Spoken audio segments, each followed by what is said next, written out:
नमस्कार, आप देख रहे हैं कशिश न्यूज और न्यूज रूम लाइव में आपके साथ मैं हूं दीपक शर्मा। बुलेटिन की शुरुआत मुख्यमंत्री नीतीश कुमार के प्रगति यात्रा से जुड़ी खबर के साथ। यात्रा की शुरुआत हो गई है पश्चिमी चंपारण से। मुख्यमंत्री नीतीश कुमार ने प्रगति यात्रा की शुरुआत की और इस दौरान उन्होंने करोड़ों की सौगात जिलेवासियों को दी है। बड़ी खबर आपको बता रहे हैं, प्रगति यात्रा की शुरुआत मुख्यमंत्री नीतीश कुमार ने कर दी है पश्चिमी चंपारण से। वाल्मीकि नगर थाना के घोटवा टोला पहुंचे मुख्यमंत्री और इस दौरान 700 करोड़ की योजनाओं की जिलेवासियों को सौगात दी है। पावर ग्रिड का उद्घाटन किया है।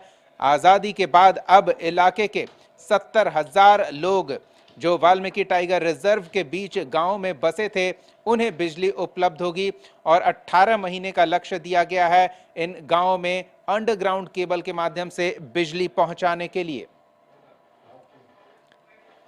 इसके साथ ही मुख्यमंत्री नीतीश कुमार ने मझौलिया प्रखंड के धोकराहा पंचायत के मनरेगा पार्क को देखा। उन्होंने शिकारपुर में जीविका के तहत जीविका उद्यमी के स्टॉल का निरीक्षण किया और आपको दिखाते हैं तस्वीरें कि किस तरह से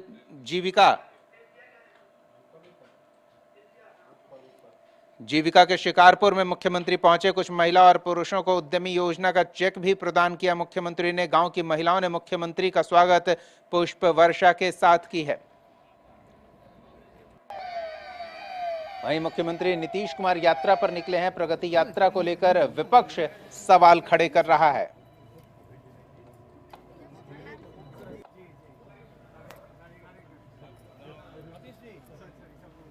आप कौन सी प्रगति का ब्यौरा देने जा रहे हैं बिहार में, वो भी आप सरकारी अनुदान से चलने वाले सरकारी वेतनभोगी लोग भी जो बैठक करके कौन सी प्रगति का ब्यौरा लेंगे आप? जो आपके ही उपकृत लोग हैं, चाहे जीविका दीदी हो, आंगनबाड़ी हो, आशा कार्यकर्ता हो या सरकारी अधिकारी हो, आप उनसे जाकर बात करने जा रहे हैं। कांग्रेस यह जानना चाहती है कि आप आम जनता के बीच में क्यों नहीं जा रहे हैं प्रगति का ब्यौरा देने? लोगों को पता तो चले क्या प्रगति हुई है। आज भी 18 साल के मुख्यमंत्री रहने के बाद बिहार की सबसे बड़ी समस्या पलायन कायम है।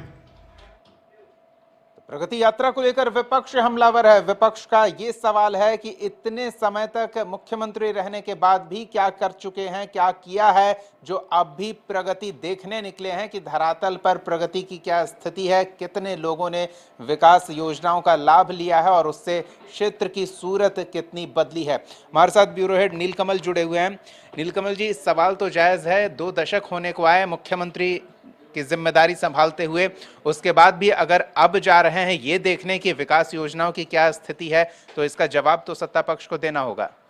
बिल्कुल, सत्ता पक्ष जवाब दे भी रही है। विपक्ष का काम है सवाल खड़े करना और सत्ता पक्ष का काम है कि विपक्ष को संतुष्ट करना कि उन्होंने क्या काम किया है।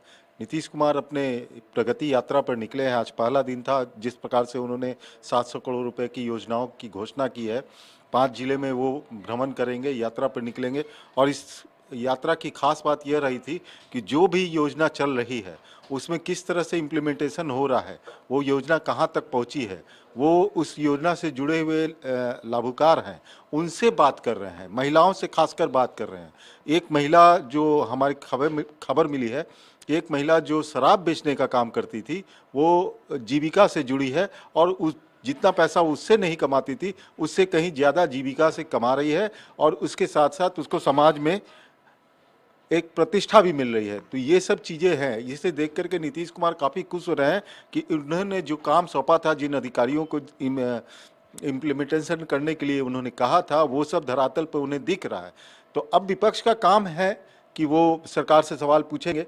लेकिन ये 5 जिलों की जो यात्रा होगी नीतीश कुमार की, जाहिर तौर पर जो सवाल उठाए जा रहे थे कि नीतीश की यात्रा में काफ़ी करोड़ रुपए खर्च किए जा रहे हैं, विकास का क्या काम हुआ, जैसा कि आपने कहा कि विपक्ष की तरफ से ये सवाल उठाया जा रहा है कि 17, 18 साल, 20 साल हो गया उनको मुख्यमंत्री बने हुए, तो क्या विकास का काम हुआ है?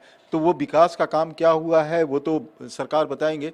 लेकिन ये इस बार की जो यात्रा है ये 2025 चुनाव को देखते हुए काफ़ी अहम मानी जा रही है, क्योंकि 2025 में इंडस्ट्रियलाइजेशन पर नीतीश कुमार का खास फोकस रहेगा और क्राइम कंट्रोल, जिस प्रकार से 2006 में उन्होंने किया था, उस तरह से वो क्राइम कंट्रोल करके इंडस्ट्रियलाइजेशन करना चाहते हैं बिहार में, क्योंकि सड़क जो है वो इंफ्रास्ट्रक्चर खड़ा हो चुका है, जो डेवलपमेंट था, शहरीकरण होना था, वो भी धीरे धीरे हो रहा है।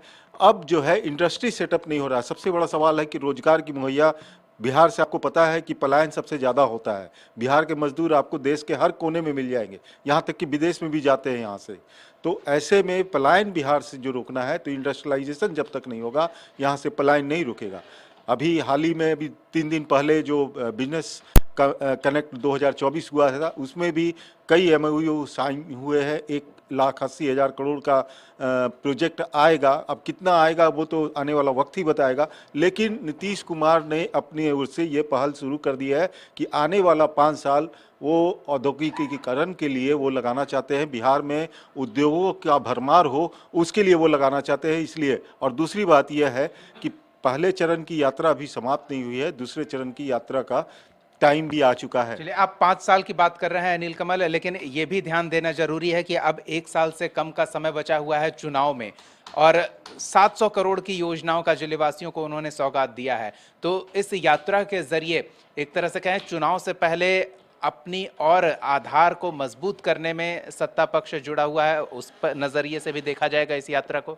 बिल्कुल, देखिए 700 करोड़ रुपए एक जिले में, आप देखिए। तो उसके बाद पहले चरण में अब 4 जिले और बाकी हैं।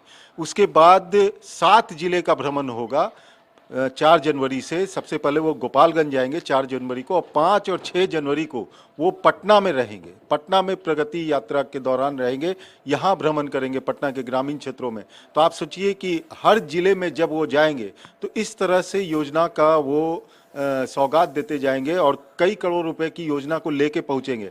तो आप समझिए कि पूरी यात्रा जब उनकी खत्म होगी तो कितने हजार करोड़ रुपए की योजना की वो सौगात देने जा रहे हैं बिहार को। सेंट्रल से जो बिहार को मिल रहा है वो तो अलग ही मिल रहा है, और जो बिहार सरकार अपनी ओर से जो खर्च करेगी, ऐसे में समझना मुश्किल नहीं है कि आने वाले जो साल होंगे, और ये चुनावी वर्ष है, जाहिर तौर पर नीतीश कुमार को यह भी दिखाना होगा कि हमने क्या किया और हम अगले 5 साल में क्या करेंगे।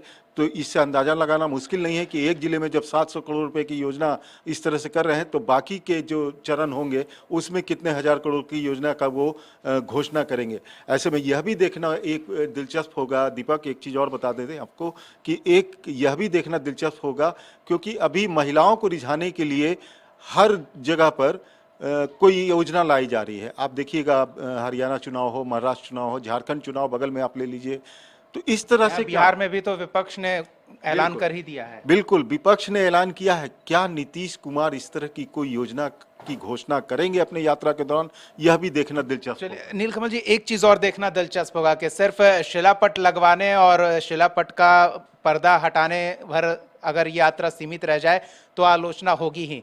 पिछले बार जब नीतीश कुमार अन्य यात्राओं पर निकले थे तो उस दौरान भी कई शिलापट लगे थे, कई योजनाओं का शिलान्यास हुआ था। तो वो शिलापट पर लिखी बातें, वो वादे पूरे हुए या नहीं, ये नीतीश कुमार चेक कर रहे हैं।